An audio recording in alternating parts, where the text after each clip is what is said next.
What's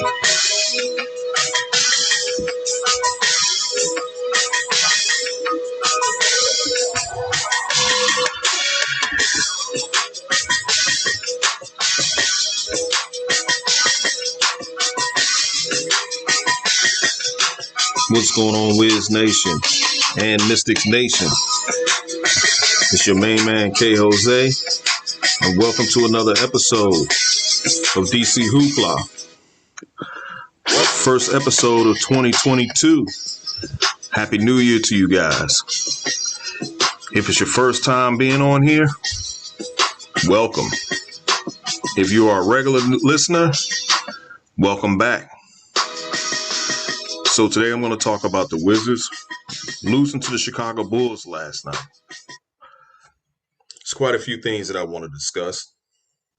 So before I even get started, follow me on IG, Twitter under DC Hoopla. Like, share, and subscribe to my YouTube channel. And you also can find me at State of the Wizards, where you can like, share, and subscribe with my partner, Wiz Takes. Follow him on IG, Twitter, and subscribe to his channel on Spotify, Wiz Takes. But you can follow him on IG, Twitter, under Wizards Mafia.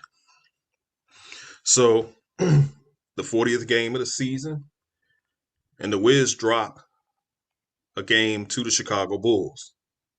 Same Chicago Bulls team that they played last week, where we lost to them at a buzzer beater. So now the Wizards are now 19-20 in 40 games. Currently, we are 1-4 starting the new year. And since that 10-3 start, we're 9-17. Seems like that 10-3 start was such a long time ago. But clearly, it was basically a month ago. Earlier around this time last month, we were sitting at 10-3. And here we are now 9-17 since that 10-3 start. So we lose to Chicago 130-122. Zach LaVine puts up 27 points. As a team, the Chicago Bulls shot 52% through the duration of the game. They shot 15 from 33 from downtown. Lonzo Ball, Kobe White, and Dosunmu, I think I'm pronouncing his name correctly, they combined for 13 of 19 from downtown. Lonzo Ball made 6 3-pointers last night alone. He was looking he reminded me of how the way he looked his freshman year at UCLA. Now, Bill and Kuzma, they combined for a total of 47 points. Kuzma had a double-double. It's actually his 4th double-double in the last 5 games, but he was 0 for 4 from downtown. Bill had 26, shot 9 for 14 from the field, not bad, and he had 6 assists. So those two guys have been playing pretty solid.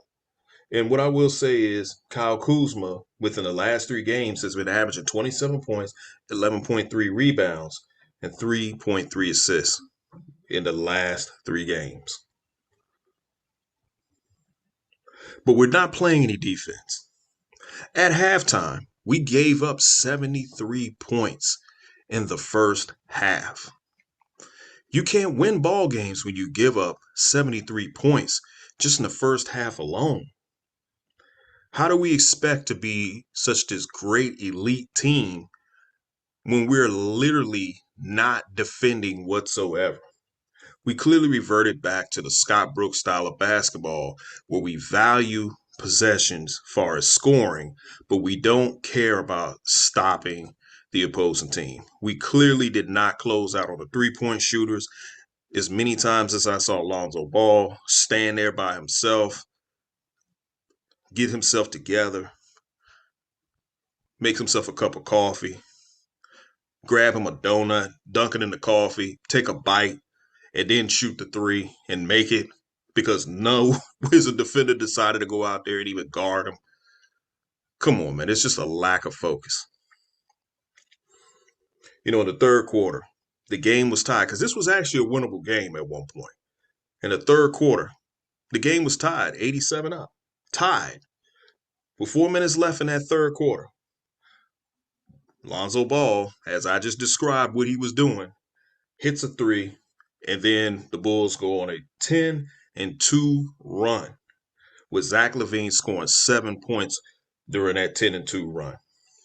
And then you had Kobe White score 8 points with a minute and 17 seconds left in the third quarter, hitting 2 threes during that time period. And then he makes a runner jumper to end that third quarter where the score was 107-95 going into the fourth. Clearly, we're not playing any defense. There were times that Bill, at one point, I don't know, some people were speculating that he might have been faking an injury, to justify him not getting back on defense. Another part where he clearly, I think he was either complaining with the refs or he just literally just didn't get back on D. Bill has been getting hit hard today.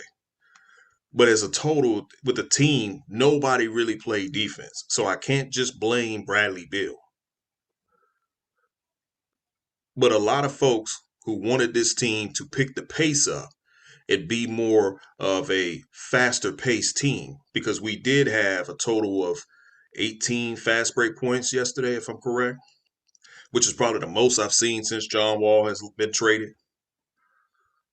What has been sacrificed with us picking the pace is the defense. When we were 10-3, we were slowing the game down. We were getting everybody involved. And everybody in the starting lineup last night scored in double figures. Dinwiddie had 18. Gafford had 18, I believe. I already said that Kuzma had 27. So the starting five scored in double figures. But Dinwiddie was the only one who was a +5. Everybody else in the starting lineup was a negative. But nobody on this team played a lick of defense. So I'm not too sure what is being said during practice, what is being said at halftime, what is being said before the game starts. But clearly this team has lost focus and they're not focusing on stopping anyone. Now, Bill and Kuzma, I'm starting to notice a trend during this 1-4 start. Bill and Kuzma are turning the ball over at a high rate.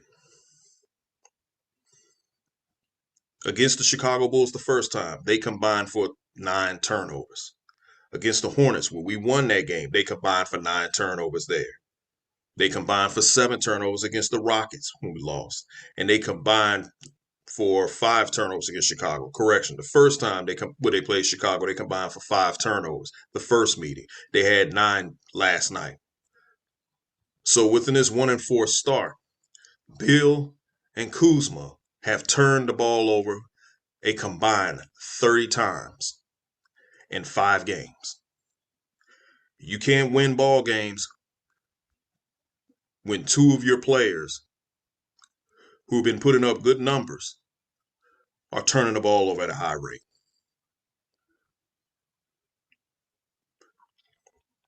So I don't know what needs to be said, because I can go but so much, talking about what they didn't do right. But it was just so many different things. Like I said, the defense is one of the main things that they did not do correctly, and was shooting too many threes. I mean, way too many threes. I don't understand why we're shooting so many threes. We're not a very good 3-point shooting team. So I don't understand. We're literally trying to match firepower with firepower. You're not going to win ball games doing that. So now tomorrow we play against the Orlando Magic, and we play them on the road. That's a game that on paper we should dominate. Orlando is 7-28. They're not trying to compete. So that's a game that we should win. But at the same time, we were supposed to beat the Houston Rockets and we didn't. We actually looked past it. That team. I don't think we're going to look past the Orlando Magic. At this point, I'm not going to predict anything because this team is so up and down and they're very unpredictable. But you play the Magic tomorrow. Then you turn around and you play OKC, I believe on Tuesday at home. Then you play Orlando again at home. And then you play the Portland Trailblazers next Saturday at home, which the Trailblazers are kind of like in the same situation that we're in, where they have a star player who is committed to staying in Portland, but probably should think about going elsewhere. So that leads me to the next point.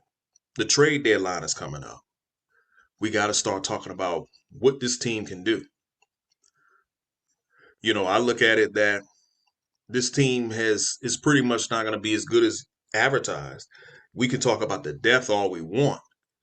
But when I looked at Chicago, I mean, they have some depth too. And those guys came out there and performed. That's what depth looks like. I don't see that here. I see just a mixture of guys who certain teams didn't want these players no more that came here, and they're actually being put in bigger roles than what they should be. So even with Kuzma playing the way he's playing, I think we should entertain and see what we could get for Kuzma.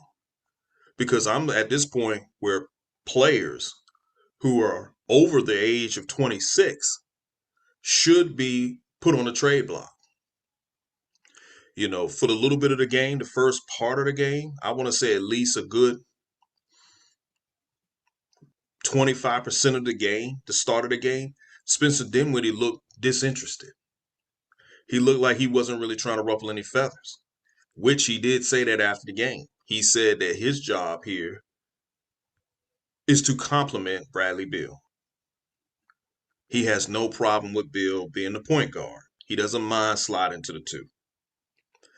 That's what he's okay with because he understands that Bradley Beal is the guy, as he should.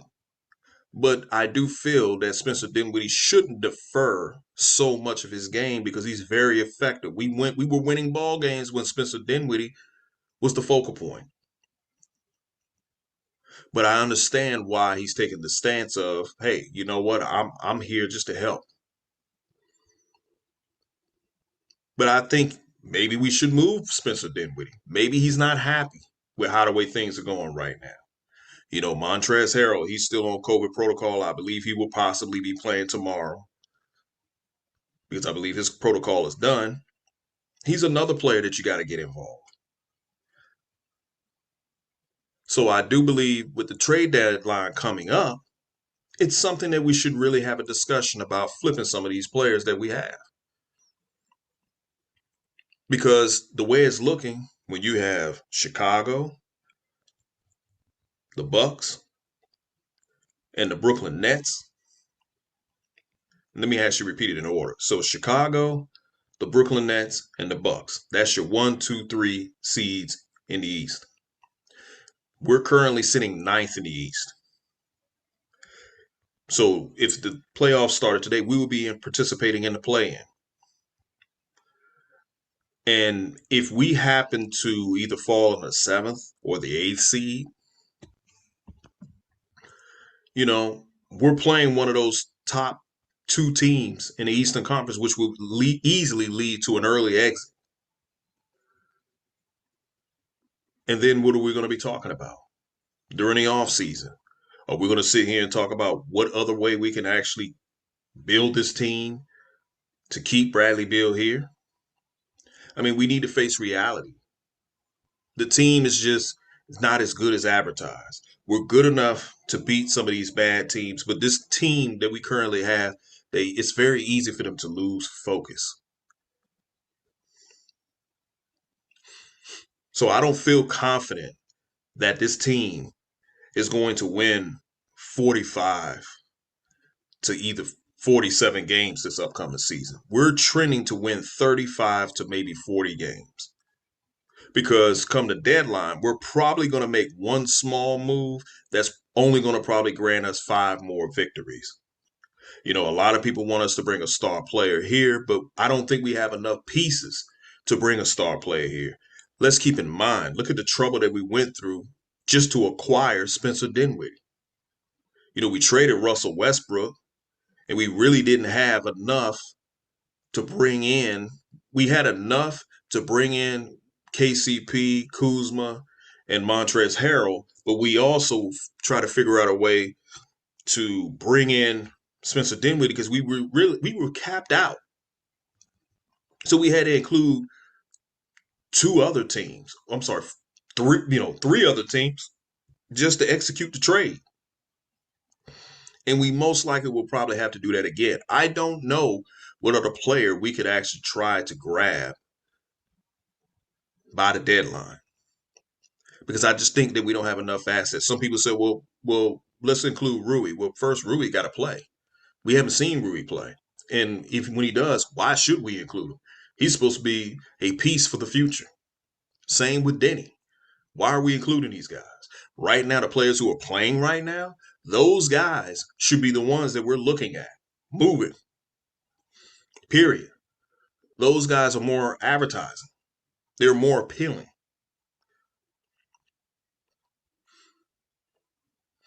So, Wiz Nation, with this team that we have,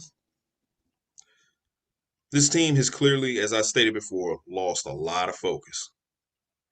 And this team, basically, as what Bill Parcells said, you are what your record says you are.